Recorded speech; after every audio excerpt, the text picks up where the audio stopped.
आ कहले हैं दीदी भैया भैया के मन लागेला ना झूर उड़लाए में। और एगो बात कही, बड़का भैया नु ककला सुबह उठ के सबसे आगे बड़का भैया उठ के अगला केरा बा सब बनारा बा में के पैसा बा सब मतलब चोरा लेवला ना। आदत हो गइल बा एकदम चुल्ली नियन हरदम करत रहेलन। आ ये रे पुष्पा बा दीदी ना का उ करे लागले जनत नहीं किए घंटा से बाद धोई हन लिपस्टिक लगावेली तब आ गेली। हां बेचार ओ कर रह ना आइयो आइए गइली आगली कार तोरे नाम लेत रहे। हां अब तू हमार नाम लेबू ना। अरे कब के आइल बसरे कब के आइल नहा धोआ ले बस आउ ना नहा धोआ के जगह मतलब आके तनकी फूल जड़ा तनकी तेरे बताए नहीं जा चढ़ा दे सो। हां अरे आओ नहीं सन काहे के गीत बलतवा उ का कर हमरा घर है सरे आई चल जो बनी घरे लगाइए देम जी।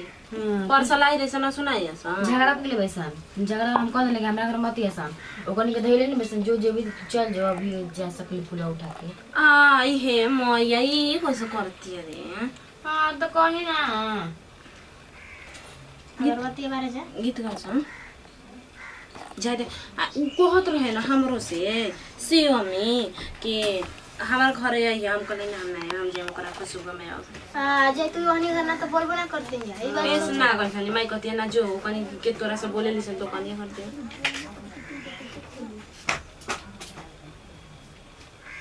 गाँव संगीत है। अरे उसका न तो तनी तू बढ़िया तोरा बड़ा याद रहेला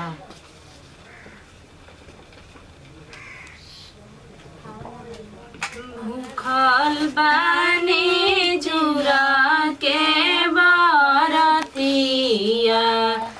भूखल बानी जुरा के बरतिया नहीं आइले भैया जी हमार नहीं आइले भैया जी हमार सासू मोरा मारेली में हनावा ननदो करेली साल ननदो करेली साल। तो मतलब कैसे बा गीत पता बा बताव देखो एगो ना मतलब ससुरैती लड़की ससुरा में जाके ना आ झूर भूखल रही तो उनकर भाई झूर के दिन ना गई रहन ससुरा में झूर लेके तो कहत मतलब सास गोतनी ननद सब कोई मेहना मारत रहे तो ये पे गीत अपन गावे लगली कि भूखल बानी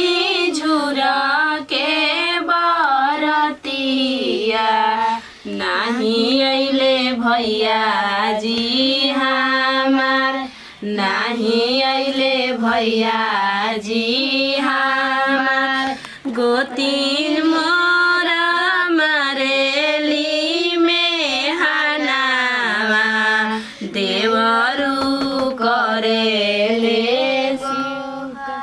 देवरू करेले गोहार देवरू करेले गोहार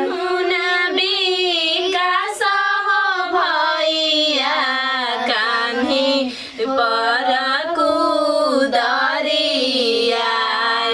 रे कान्ही पर कुदरिया अरे काटी देहू सुना भैया झूरिया के हो जरिया रे झूरिया के हो जरिया अरे लिहुना सासिया हो भैया कानी पर कुदरिया रे कानी पर कुदरिया अरे काटिए तो दिहो भैया झूरिया के हो जरिया रे झूरिया के हो जरिया।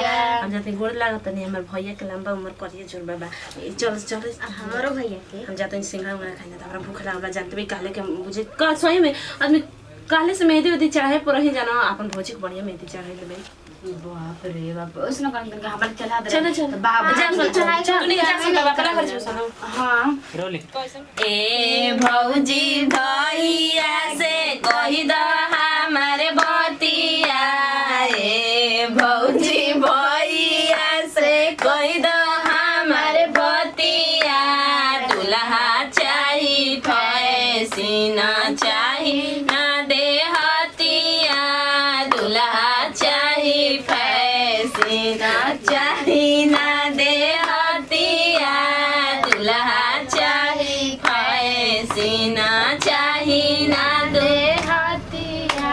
बड़े बड़े मॉल में शॉपिंग करावे, बड़े बड़े मॉल में शॉपिंग करावे, साड़िया के बदला में जींस पहिरावे, साड़िया के बदला में जींस पहिरावे। नमस्ते प्रणाम हमारी मोह मैया जी नमस्कार प्रणाम मैं खुशबू सिंह। नमस्ते प्रणाम हम बनी पुष्पा सिंह। वीडियो बना के ये संदेश रहे देखनी है कि सब केहू सब लड़की अपना भाई के बधाई खातिर भूखे लीजा कि हमारे भाई के लंबा उम्र होखे और इ पर्व हटे केहू गाँव देहात में झूर कहेला और हमने के कर्म धर्म कहे लीजा।